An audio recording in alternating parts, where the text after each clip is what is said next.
Kisah tentang penjajahan Jepang tahun 1942 yang melarang pengibaran bendera merah putih, melarang lagu Indonesia Raya dan memaksa rakyat Indonesia untuk melakukan sekerei. Tokoh besar agamis saat itu Kiai Haji Hashim Asy'ari, Ikranagara, menolak melakukan sekerei karena tindakan itu menyimpang dari akidah agama Islam. Sebagai umat Islam hanya boleh menyembah kepada Allah. Karena tindakan berani itu, Kiai Haji Hashim Asy'ari ditangkap Jepang. Salah satu santri Kiai Haji Hashim Asy'ari, Harun Adipati Dolken, menghimpun kekuatan santri untuk melakukan demo menuntut kebebasan Kiai Haji Hashim Asy'ari. Tapi cara tersebut malah menambah korban berjatuhan. Film Sang Kiai adalah film yang mengisahkan tentang perjuangan Kiai Haji Hashim Asy'ari dan santrinya melawan penjajah untuk mempertahankan Indonesia. Beginilah alur cerita dari film Sang Kiai. Jepang melarang bendera merah putih dikibarkan di bumi pertiwi. Siapapun yang melawan akan dipukul oleh tentaranya. Lalu rakyat Indonesia dipaksa melakukan sekerei, suatu penghormatan kepada Dewa Matahari sesuai kepercayaan Jepang. Pria yang menyandang bendera merah putih ini pun ditarik dan dipukul. Kemudian tentara Jepang mengibarkan bendera mereka. Peristiwa ini terjadi setelah Jepang berhasil mengusir Belanda dari Indonesia pada Perjanjian Kalijati. Keesokan hari, tentara Jepang mendatangi pondok pesantren Tebu Ireng yang didirikan oleh Hadratus Syekh Kiai Haji Hashim Asy'ari. Banyaknya tentara Jepang yang datang dengan membawa senjata membuat para santri bingung dan ketakutan. Tentara Jepang menembak dan mengepung pesantren. Para santri disuruh berkumpul sambil mengangkat tangan. Mereka diperlakukan layaknya penjahat. Tentara Jepang mencari Kiai Haji Hashim Asy'ari. Tak lama, beliau keluar dan menemui tentara Jepang. Tentara ini meminta agar Kiai Haji Hashim Asy'ari ditangkap. Para santri langsung menghalangi. Mereka tidak rela beliau dibawa. Jepang menuduh Kiai Haji Hashim memprovokasi rakyat pada kerusuhan di pabrik cukir dan melarang sekerei. Padahal beliau tidak pernah melakukan hal tersebut. Beliau hanya tidak mau melakukan sekerei sebab bertentangan dengan keyakinan beliau. Santri ini berlari ke atas dan mengajak santri lain untuk berjihad sambil berteriak Allahu Akbar. Seketika para santri bangkit dan melawan tentara Jepang.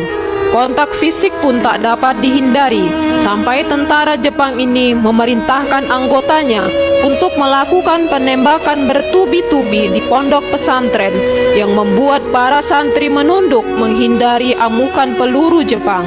Tak cukup sampai di situ, ia juga menyuruh anggotanya mengambil bahan bakar.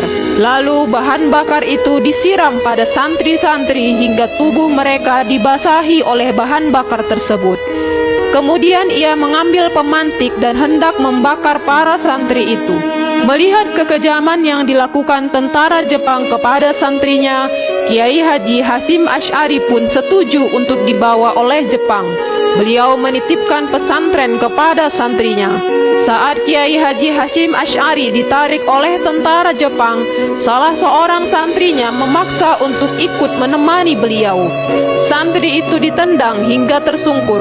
Ia terus memaksa hingga tentara Jepang ini mengambil pistol dan menodongkannya ke kepala santri. Syukurnya peluru pistol ini habis. Lantas ia memukul santri tersebut. Akhirnya Kiai Haji Hashim Asy'ari dan santri ini pun dipaksa naik ke mobil Jepang untuk dibawa ke penjara Jombang. Para santri berlari mengejar mobil itu. Begitulah besarnya rasa cinta mereka kepada Hadratus Syekh Hashim Asy'ari. Bahkan beberapa dari mereka terus mengejar beliau. Bagaimanakah nasib Kiai Haji Hashim Asy'ari? Kiai Haji Hashim Asy'ari tidak mau menundukkan kepala ketika tentara Jepang melakukan sekre setiap pukul 7 pagi kepada Dewa Matahari. Melihat hal itu, tentara Jepang pun menyiksa Kiai Hashim Asy'ari dan santrinya. Mereka ditendang, dipaksa berlutut. Lalu pria berkacamata ini mengatakan kepada tentara Jepang bahwa Kiai Hashim Asy'ari adalah ulama yang sangat berpengaruh di Jawa dan Madura. Menyakiti beliau akan menimbulkan kemarahan seluruh pondok pesantren di Jawa dan Madura. Seolah tidak menggubris ucapan pria tersebut, tentara Jepang malah meminta agar Kiai Haji Hashim Asy'ari disiksa, sehingga masyarakat tahu bahwa ulama mereka sedang dalam masalah. Tentara Jepang pun menarik paksa Kiai Hashim Asy'ari dan menendang santrinya. Sementara itu, Harun dan ratusan santri beramai-ramai menuju penjara Jombang. Mereka menuntut agar kiai mereka dibebaskan, sebab kiai mereka tidak pernah melakukan hal yang dituduhkan Jepang. Para santri mengguncang pagar dan meminta agar mereka diizinkan masuk untuk menemui Kiai Hashim Asy'ari. Tiba-tiba para santri mendengar penyiksaan yang dilakukan oleh tentara Jepang terhadap kiai mereka dari pengeras suara. Suara rintihan Kiai Hashim begitu melukai hati santri. Dengan penuh amarah bercampur sedih, mereka semakin kuat mengguncang pagar dan berusaha menerobos masuk. Namun, usaha mereka tidak berhasil hingga akhirnya tentara Jepang ini melepaskan tembakan ke arah santri. Bagaimanakah nasib para santri dan kiainya? Tentara Jepang menyiksa Kiai Haji Hashim Asy'ari. Tangan kiri beliau dipukul dengan palu hingga telapak tangannya hancur. Para santri yang mendengar suara penyiksaan kiai mereka semakin berang. Seorang santri mengajak Harun keluar dari kerumunan. Ia mengatakan ini bukanlah cara yang diajarkan kiai pada mereka. Mereka harus menggunakan cara damai. Namun Harun menolak pendapat temannya. Kemudian tentara Jepang ini melepaskan tembakan ke arah santri hingga beberapa di antaranya meninggal dunia.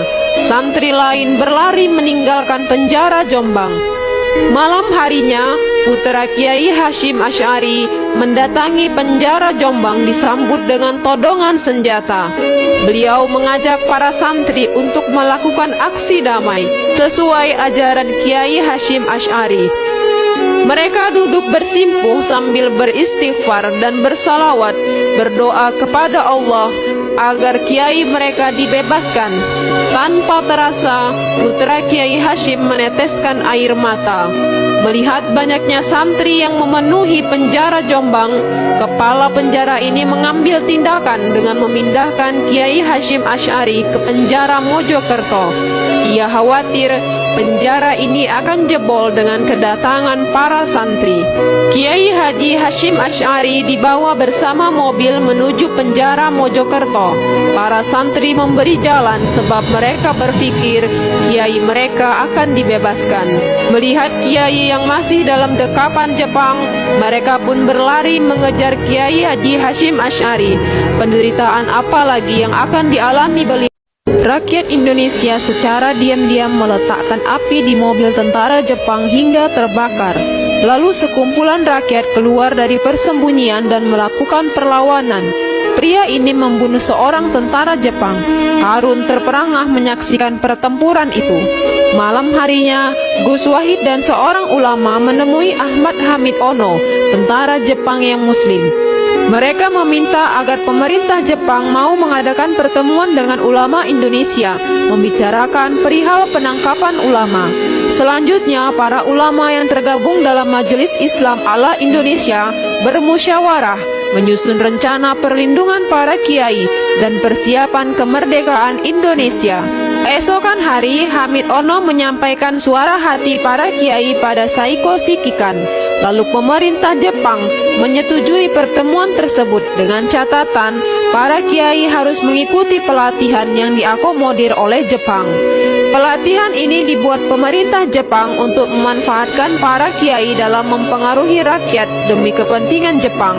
Lalu Kiai Haji Hashim Asy'ari pun dibebaskan. Pembebasan beliau disambut oleh santri dan masyarakat Jombang. 7 Desember 1942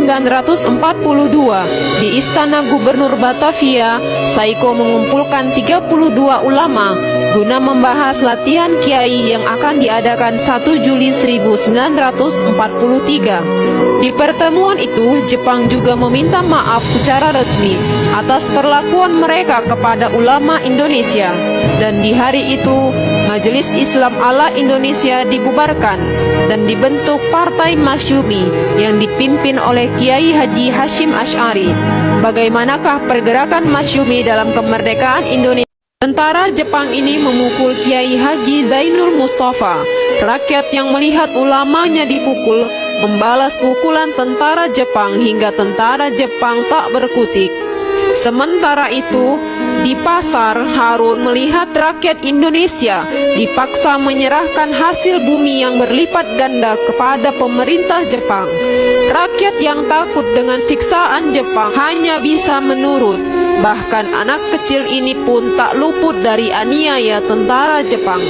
Melihat kekejaman tentara Jepang, Harun mengajak rakyat melawan, mengambil kembali hasil kerja keras mereka.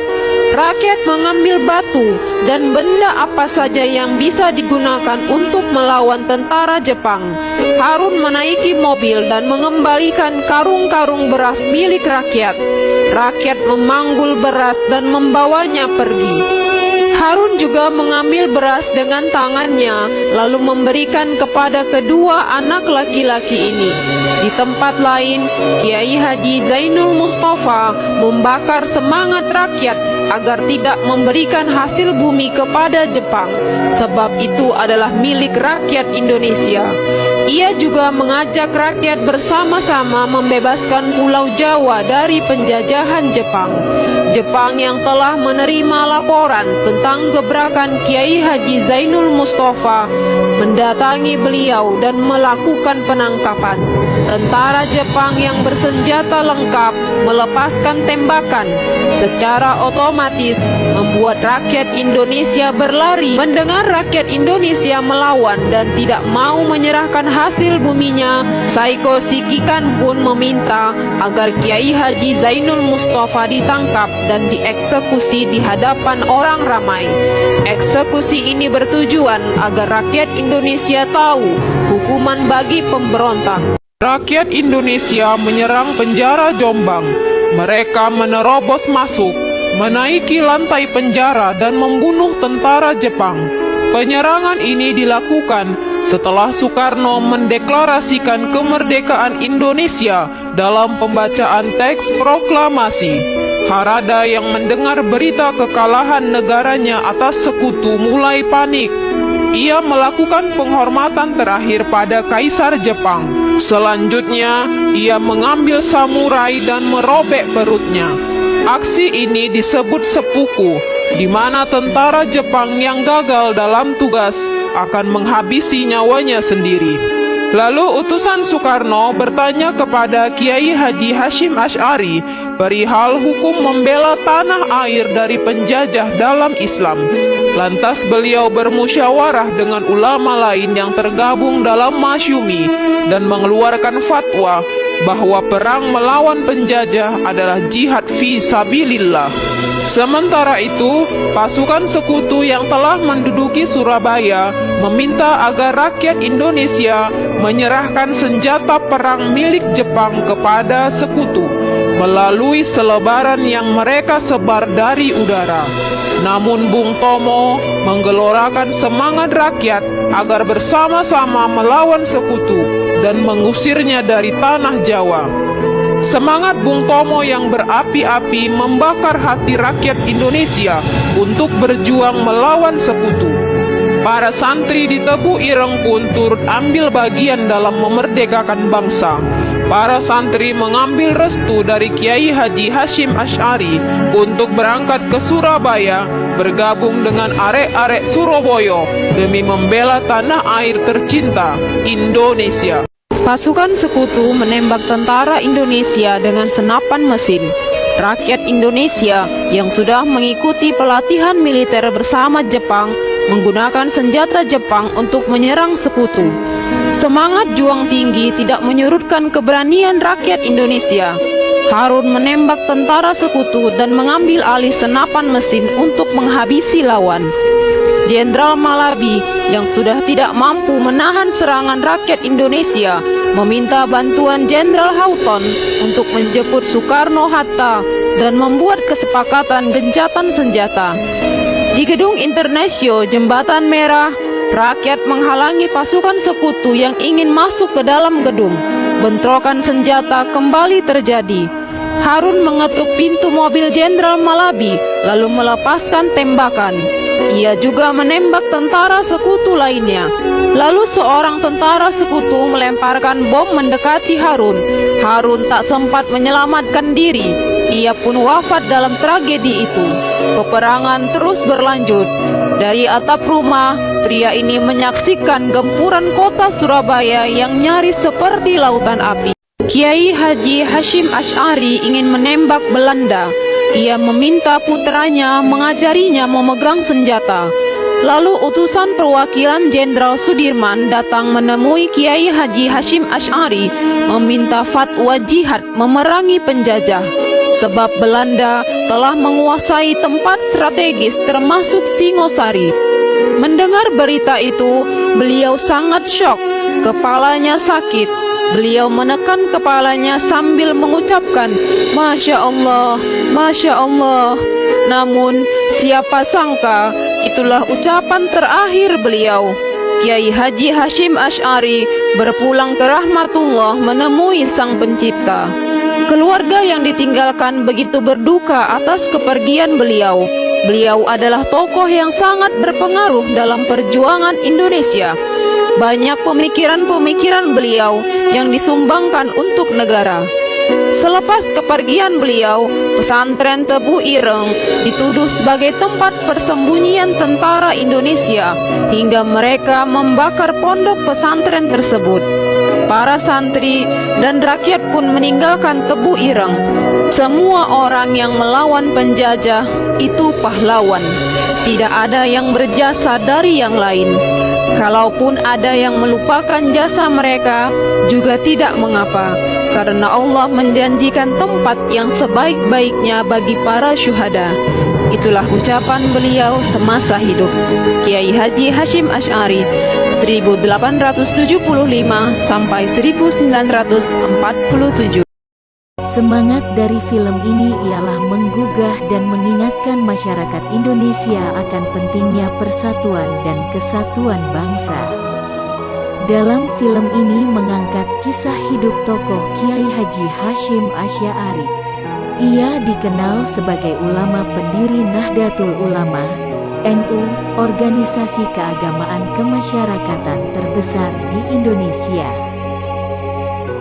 Pesan moral dalam film Sang Kiai yang dapat diambil yaitu selalu bersyukur dan tidak takut akan rezeki, melawan segala bentuk kemungkaran, mengutamakan adab kepada guru, menghormati dan memuliakan guru. Deskripsi nilai nasionalisme pada film Sang Kiai. Nasionalisme yang ditemukan dalam film Sang Kiai meliputi hasrat untuk mencapai kesatuan, hasrat untuk mencapai kemerdekaan, hasrat untuk mencapai keaslian, hasrat untuk mencapai kehormatan. Resolusi jihad merupakan seruan ulama santri yang mewajibkan setiap muslim Indonesia untuk membela tanah air dan mempertahankan NKRI. Hal ini memantik pecahnya peristiwa tanggal 10 November tahun 1945 di Surabaya, yang selanjutnya diperingati sebagai Hari Pahlawan.